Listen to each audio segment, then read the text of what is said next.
여러분, 요즘이요, 지금 은행들의 움직임이 진짜 심상치 않습니다. 기본적으로는 이 비대면 경제, 뭐 K뱅크라든가 카뱅이라든가 이런 데가 나오면서 지금에 있는 오프라인의 은행들은 좀 더 힘들어진 거 사실이에요. 그리고 실제로 카뱅이나 K뱅크로 사람들이 많이 움직이죠. 특히 젊은이들은 그렇게 다 움직이고 있거든요. 그러니까 은행들이 뭔가 여기서 가만히 있으면 고사하겠다 뭐 이런 생각을 하는 것 같습니다. 게다가 영업이익도 지금 계속 떨어지고 있는 추세고요. 그러니 은행들은 자구책을 강구를 해야 되잖아요. 그 자구책이 지금 하나씩 둘씩 보이는 거예요. 처음에는 영업장을 폐쇄한다 이런 이야기가 많이 나왔습니다. 그죠? 제가 여러분들에게 전해드릴 때도 영업점 줄폐점 한다. 올해만 아무리 적게 하더라도 70개 80개 나아가서는 200개까지도 폐점을 할 거다. 이런 이야기를 제가 계속 말씀을 드려왔습니다. 실질적으로 은행들은 계속 영업점 폐점을 해왔습니다. 9월 말 기준으로 보세요. 2017년에 4,728곳이었습니다. 그런데 9월 말 기준으로 가면요. 이게 5대 시중은행이죠. 밑에 보시면 4,538곳이에요. 거의 200곳 정도가 지금 폐점을 했다는 이야기잖아요. 그러니까 앞으로는 이 폐점의 속도가 굉장히 빨라질 거예요. 언택트 이코노미가 완전히 우리 생활에 스며들 테니까 말입니다. 금감원은 니네 빨리 폐점하지 마라. 나이 든 사람들 도대체 어디 가서 어떻게 하라는 거냐. 온라인에 온자도 잘 모르는 사람들이 천진데 저만 하더라도 온라인이 익숙하지 않거든요. 그러면 은행을 직접 가는 게 일반적인데 은행 점포를 줄이면 대국민 서비스가 약해질 뿐만 아니라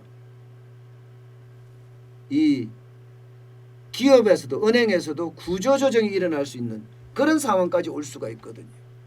그렇다고 하더라도 은행은 솔직히 지금 위기의식을 느끼고 있습니다. 그래서 점포를 줄이면서 언택트 이코노미에 대비를 하고 있습니다. 그런데 최근에 보니까요. 이게 굉장히 다른 모습이 보여요. 왜냐고요? 바로 순수익이 떨어지기 시작하는 겁니다. 순수익이. 지금까지는 이 순수익이 떨어지는 것을 보고 말입니다. 이게 언택트 이코노미 효과다. 이렇게까지 이야기를 해왔거든요. 그런데 떨어지는 규모가 점점 커져요. KB국민은행만 지금까지 3분기에 보면 좀 나아진 듯 보이지만요. 신한금융 보세요. 굉장히 많이 떨어지죠. 1조에서 9,247억 원으로 떨어졌습니다. 하나금융도 마찬가지예요. 8,400억에서 6,400억으로 떨어졌어요. 우리금융도 조금 좋아지는 모양새가 보입니다. 5,300. 그렇지만 대부분 전체적으로 보면 순이익이 떨어지고 있어요.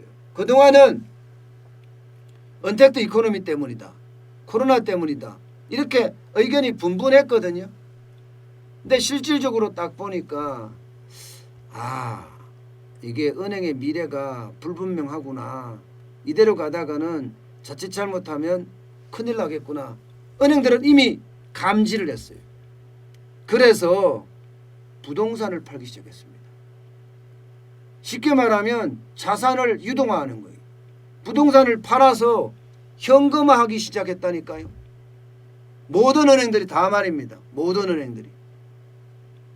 보세요. 지금 2017년만 하더라도 시중은행이 보유한 업무용 부동산은 이렇게 많습니다. 이렇게. 얼마예요? 11조죠. 11조 772억이죠. 예, 2018년에도 11조 8천 더 올라갔어요. 2019년에는 더 올라갔습니다. 12조까지. 그런데 올해는요. 지금 떨어지고 있어요. 11조 9천으로 떨어졌어요. 11조 9천으로. 왜 떨어졌을까? 바로 은행들이 지금 계속해서 부동산을 가지고 있을 게 아니라 파는 게 낫겠다. 그렇게 이미 판단을 했다. 이렇게 보입니다. 판단을 했다. 결국은 빨리 팔아서 현금화 해놓는 게 낫겠다. 이렇게 생각한다는 거예요. 자, 그럴 수밖에 없는 게요. 부동산을 갖고 있음으로 해서요. 부동산을 갖고 있음으로 해서 안 그래도 지금 은행의 어떤 수익성이 나쁜데 이 수익성을 더 보존할 수 있는 방법이 별로 없어요. 오히려 세금만 많이 나가요. 종부세만 많이 나가고 게다가 착한 임대인 운동 때문에 임대료도 못 올려요. 오히려 내리고 있어요. 그러니 수익성이 뚝 떨어지는 게 이제 부동산이 된 거야. 그래 처리하겠다. 이거 처리하겠다. 심지어 말입니다.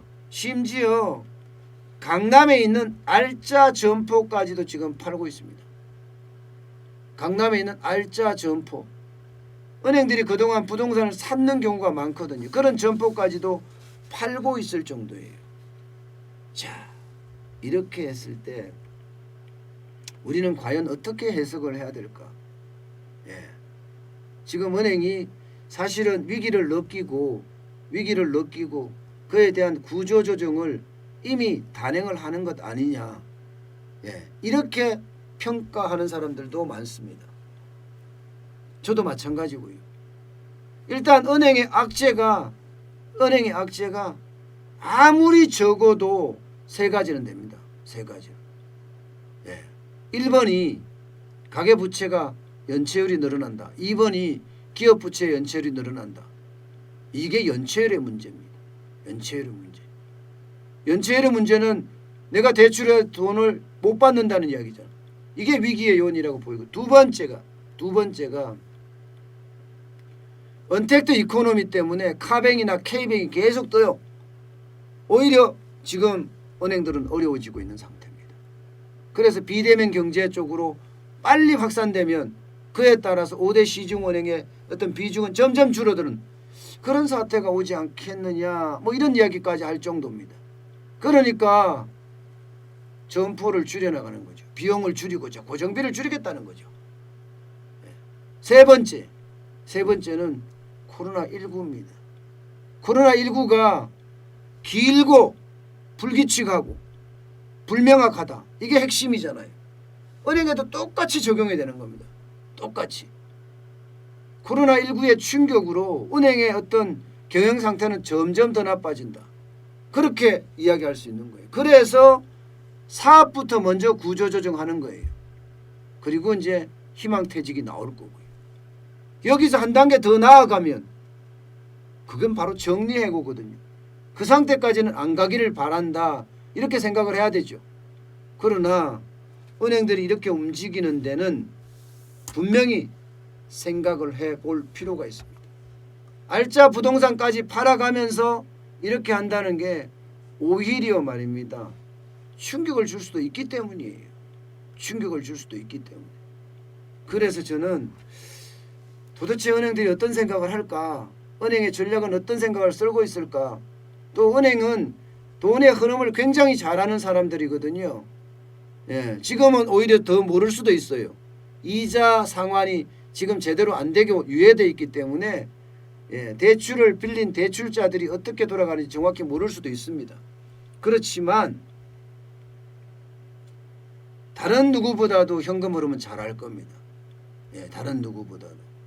그래서 유심히 보면서 어떻게 움직이는지 보면 아마 우리 경제를 조금씩 짐작할 수도 있을 것으로 그렇게 생각이 됩니다. 앞으로 여러분과 함께 항상 은행들이 어떻게 움직이는지 여러분께 전해드리도록 하겠습니다.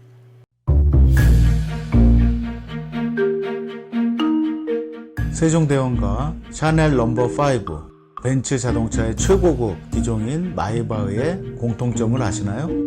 바로 침향입니다.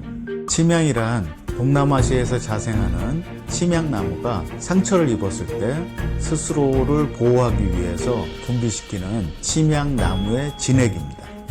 진침향은 태국산 침향과 러시아산 녹용, 그리고 국산 홍삼, 백봉령, 산수유, 당귀, 숙지향, 꿀로 이루어진 침향환으로 만성 피로나 또 스트레스, 기력이 저하된 직장인분들, 또 수험생들, 연세 드신 어르신분들이 드시면 좋은 환입니다. 진침향 여러분들께 자신있게 권해드립니다.